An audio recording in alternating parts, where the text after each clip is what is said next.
노다지 썰전. 네, 오늘은 글로벌 전력기기 시장의 슈퍼사이클, 그 중심에 서 있는 효성중공업을 한번 깊이 파고 들어보겠습니다.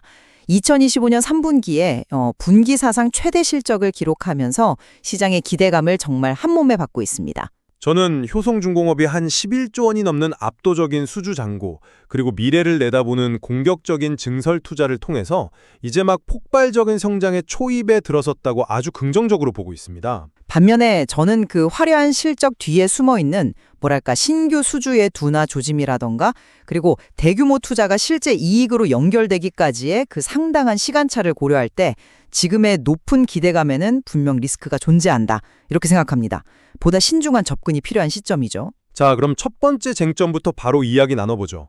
현재 효성중공업이 보여주는 이 기록적인 실적이 과연 실체가 있는 지속 가능한 성장인지 아니면 곧 꺼질 수 있는 거품인지에 대한 문제입니다. 저는 명백한 실체라고 확신하는데요. 2025년 3분기 실적을 보면 전사 기준으로 매출과 영업이익 모두 전년 동기 대비 크게 늘면서 분기 최대치를 경신했습니다. 3분기 실적이 좋았다는 점은 부정할 수 없는 사실입니다. 하지만 그 화려한 숫자 이면을 좀 들여다봐야 합니다. 3분기 신규 수주액이 약 1조 5천억 원 수준으로 직전 2분기나 작년 3분기와 비교하면 오히려 감소했어요. 연간 수주 목표 7조 원 달성은 가능하다곤 하지만 수주 증가세가 이제 정점을 찍고 꺾이는 신호일 수 있다. 이런 해석도 충분히 가능하거든요.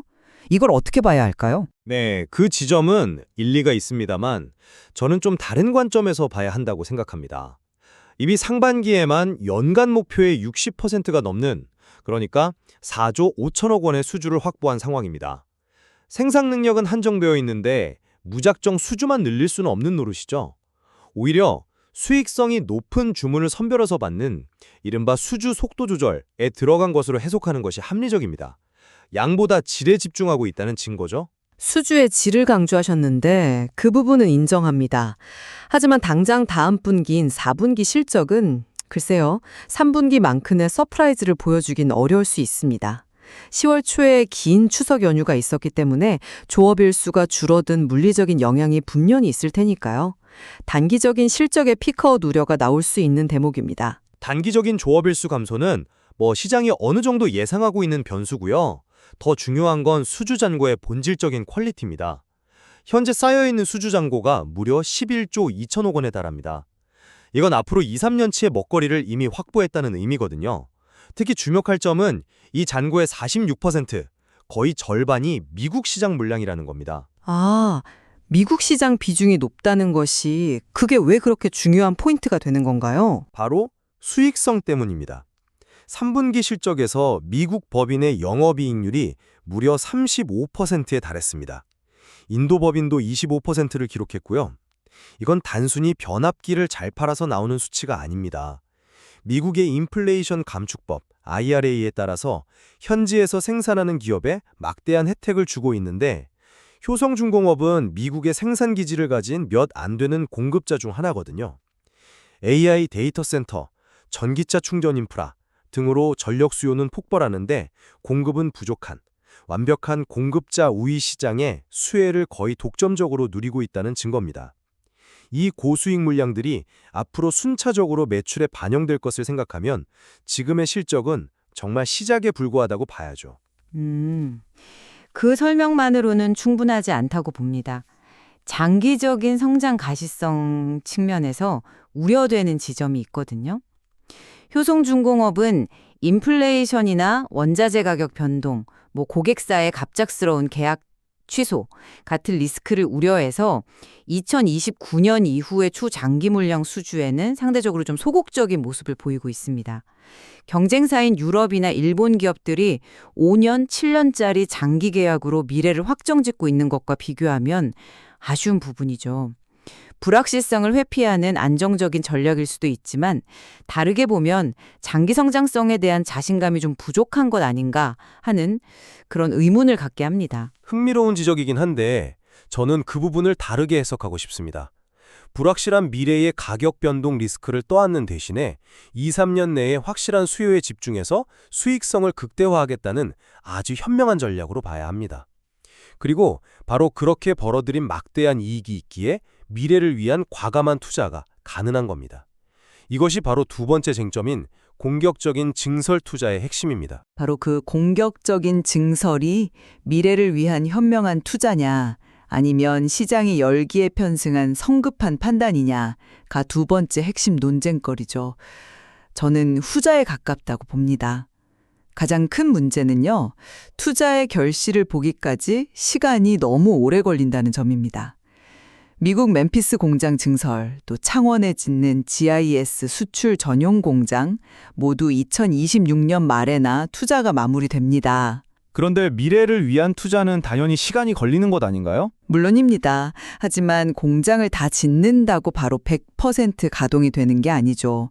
설비를 안정화하고 수요를 끌어올리면서 점진적으로 생산량을 늘려가는 소위 램프업 기간이 반드시 필요합니다. 이걸 고려하면 이 대규모 투자들이 온전히 실적에 기여하는 시점은 빨라야 2027년, 어쩌면 그 이후가 될 수도 있다는 겁니다. 앞으로 2, 3년간은 막대한 투자 비용만 계속 나가고 그 결실은 먼 미래에나 볼 수 있다는 거죠. 그 사이에 시장 상황이 어떻게 변할지는 아무도 모르는 거고요. 그건 투자의 본질적인 속성입니다. 중요한 것은 투자의 방향성과 그 전략적 가치라고 생각합니다. 특히 미국 멤피스 공장에 1억 5,700만 달러를 추가로 투자해서 생산 능력을 50% 이상 늘리는 결정은 이건 그야말로 신의 한 수라고 봅니다. 이 증설이 완료되면 효성중공업의 멤피스 공장은 미국 본토에서 유일하게 765kV급 초고압 변압기를 생산할 수 있는 공장이 됩니다. 765kV라는 게 구체적으로 어떤 의미를 갖는 겁니까? 때 손실이 줄어들기 때문에 대규모 AI 데이터 센터 단지처럼 엄청난 전력을 안정적으로 공급받아야 하는 곳에서는 거의 필수적인 설비입니다. 즉, 앞으로 미국에서 지어질 최첨단 데이터 센터들은 사실상 효성중공업의 변압기를 쓸 수밖에 없는 아주 강력한 독점적 시장 지위를 확보하게 되는 겁니다. 독점적 지위라는 말은 매력적이지만 그 투자가 선수주 후증설, 그러니까 확정된 주문을 받고 공장을 짓는 방식이 아니라는 점을 지적하고 싶습니다. 회사 측에서도 고객사와의 깊은 공감대를 바탕으로 진행하는 투자라고 설명했죠. 이것은 확정된 계약이 아니라 미래 수요 예측에 기반한 투자라는 의미입니다. 만약에 향후 AI 시장의 성장이 둔화되거나 데이터 센터 건설 계획이 지연된다면 어떻게 될까요?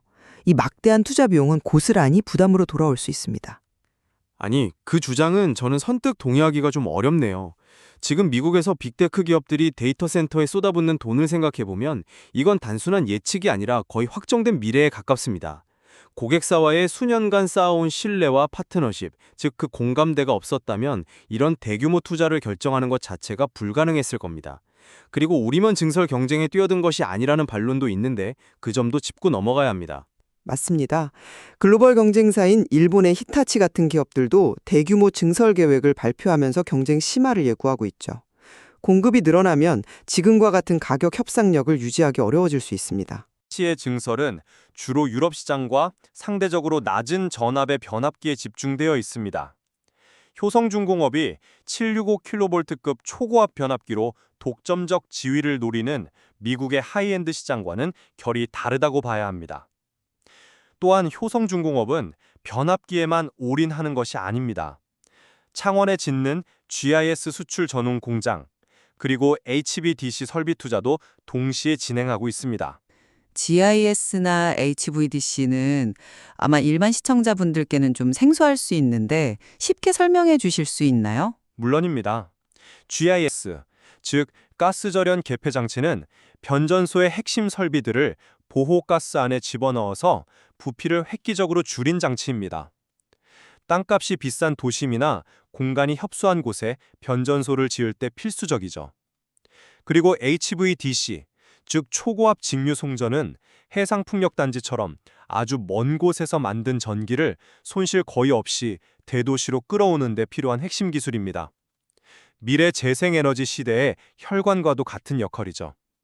즉, 효성중공업은 변압기뿐만 아니라 미래 에너지 전환에 필요한 핵심 포트폴리오를 모두 갖추며 안정적인 성장 기반을 다지고 있다는 의미입니다.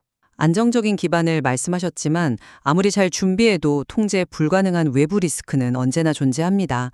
이것이 바로 세 번째 쟁점인데요. 과연 효성군궁합을 둘러싼 리스크들이 관리 가능한 변수인지 아니면 언제 터질지 모르는 위협인지 따져봐야 합니다. 대표적인 것이 바로 미국의 반덤핑 관세 문제죠. 바로 그 관세 문제가 효성중공업의 위기관리 능력과 시장 내 협상력을 명확히 보여주는 대표적인 사례라고 생각합니다. 시장의 가장 큰 우려였던 반덤핑 관세의 실제 영향은 현재 매우 제한적입니다. 우선 관세 부과 대상이 되는 물량의 생산 순서를 조정해서 내년 상반기까지 미국으로의 수출을 최소화하는 전략을 이미 세워두었습니다. 하지만 결국 언젠가는 관세를 내고 수출해야 하는 물량이 있지 않습니까? 그 부담은 어떻게 하죠? 더 중요한 사실이 바로 그 지점에 있습니다.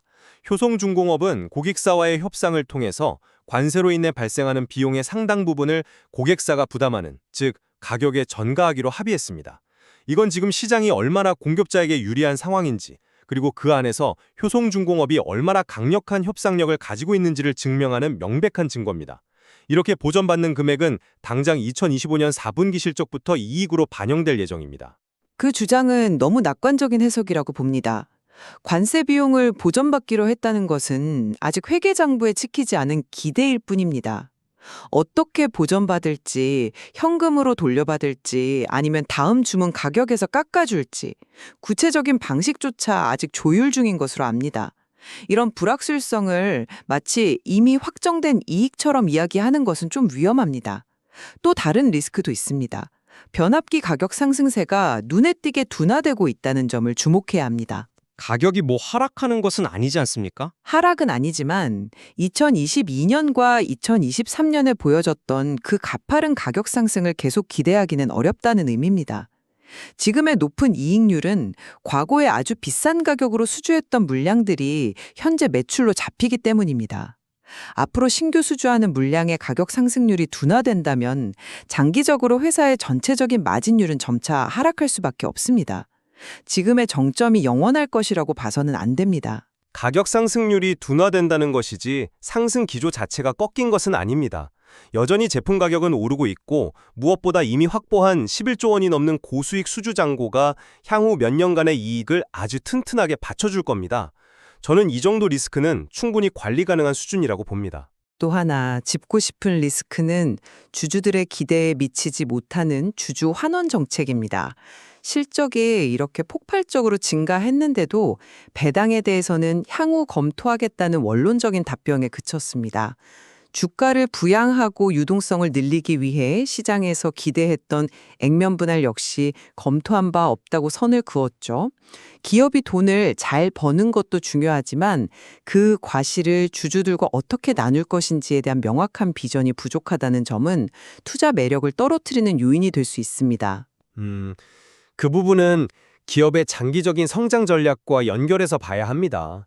지금 당장 배당을 늘리는 것보다 그 재원을 미국 공장 증설과 같은 미래 성장 동력에 재투자하는 것이 장기적으로는 주주 가치를 훨씬 더 크게 높이는 길이라고 경영진이 판단한 것이겠죠. 단기적인 주주 환원보다 미래를 위한 투자를 우선하는 것이 반드시 나쁜 선택이라고 볼 수는 없습니다. 종합적으로 한번 정리해 보겠습니다.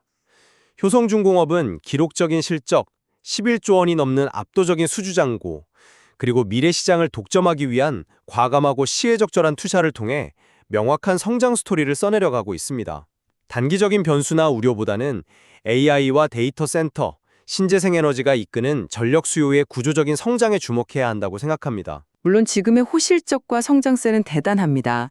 하지만 수주 증가세가 둔화될 수 있다는 신호, 대규모 투자의 결실이 나타나기까지 2년 이상 걸린다는 긴 시간, 점차 완만해지는 제품 가격 상승률, 그리고 시장의 기대에 못 미치는 주주 환원 정책 등 잠재된 리스크를 결코 가볍게 봐서는 안 됩니다. 지금의 높은 기대감이 흔들림 없는 현실이 되기까지는 여러 과제가 남아있다고 봐야 합니다. 그렇죠. 분명한 것은 효성중공업이 글로벌 전력망 교체와 증설이라는 거대한 시대적 흐름의 파도에 제대로 올라탔다는 사실입니다. 다만 그 파도를 타고 어디까지 얼마나 높이 나아갈 수 있을지에 대해서는 오늘 저희가 나눈 이야기처럼 다양한 관점의 분석이 가능할 것 같습니다. 맞습니다. 결국 앞으로 발표될 신규 수주 동향이 정말로 질적 성장을 위한 속도 조절이었는지 아니면 성장 둔화의 신호였는지 확인하는 것이 중요합니다. 또한 2026년 말로 예정된 미국 멤피스 공장의 증설이 계획대로 순조롭게 진행되는지가 효성중공업의 미래 가치를 가늠할 가장 중요한 열쇠가 될 것입니다. 시청자 여러분께서도 오늘 논의된 여러 관점을 통해 효성중공업의 가치를 입체적으로 판단하는 데 도움이 되었기를 바랍니다.